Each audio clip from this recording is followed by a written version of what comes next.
विधवा का संघर्ष कहानी। दुनिया में बिना किसी कमाते पुरुष के जीवन बिताना कितना मुश्किल होता है और खास करके किसी गृहिणी के लिए ये बात कुछ महीनों पहले ही विधवा हुई कमला से बेहतर कौन जान सकता था।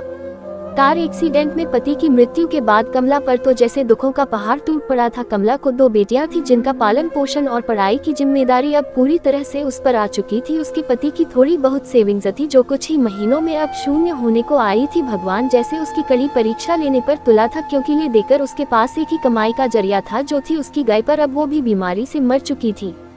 कमला को दिन रात बस यही चिंता सताने लगी कि अब आगे का गुजारा कैसे होगा, कैसे मैं अपने दोनों बच्चियों को खाना खिला पाऊंगी और कैसे उनको कपड़े लत्ते दिला पाऊंगी या स्कूल भेज पाऊंगी। दिन रात की चिंता में कमला का चेहरा मुरझा रहा था, जो साफ साफ देखा जा सकता था। कमला के कई सारे पड़ोसी थे मगर वह सिर्फ नाम के थे, किसी ने भी अपना पड़ोसी धर्म नहीं निभाया था। इनमें से एक पड़ोसी टीचर थे जो कमला की परिस्थिति से भली भांति वाकिफ थे। एक दिन इस टीचर ने कमला को अपने पास बुलाया और समझाया, देखो कमला, कुछ दिनों के लिए अगर मैं तुम्हारी मदद कर भी दूं तब भी इससे तुम्हारा कोई भला ना हो पाएगा। अगर तुम्हें अपनी परिस्थिति बदलनी है तो तुम्हें खुद ही इसमें बदलाव लाना पड़ेगा। कमला ने बड़ी निराशा भरी आवाज में पूछा, भला मैं कर ही क्या सकती हूँ, मेरे पास तो कोई नौकरी भी नहीं है।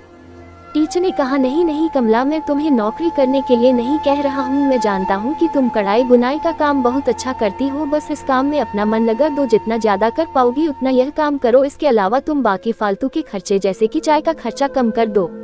इसके बजाय तुम लोग दलिया का पानी उबाल कर पी सकते हो। इससे चाय से होने वाले नुकसान से भी बचोगे और दलिया का पानी जो सेहत के लिए अच्छा होता है ये तुम्हें और कई बीमारियों से बचाएगा। और इस तरह से तुम थोड़ा थोड़ा पैसा बचाकर अपने लिए फिर से गाय खरीद सकती हो और अपनी रुकी हुई जीवन की गाड़ी को आगे बढ़ा सकती है। कमला को इस भले शिक्षक की बात में कुछ दम लगा। उसने वैसे ही किया जैसे इस टीचर ने उससे करने के लिए कहा था और देखते ही देखते 1 साल बीत गया। साल के अंत में कमला के पास इतने पैसे बच गए थे कि वह एक गाय खरीद सके। कहानी की सीख। दोस्तों, जिंदगी में सुख दुख उतार चढ़ाव आना बहुत ही सहज बात है। सुख आने पर हमें होश में रहना चाहिए और दुख आने पर हमें अपने आप को संभालते हुए उससे निकलने का रास्ता ढूंढना चाहिए। बस इसी तरह जीवन आगे बढ़ता है। आशा है कि आपको ये विधवा का संघर्ष कहानी पसंद आई हो तो सब्सक्राइब करें। धन्यवाद।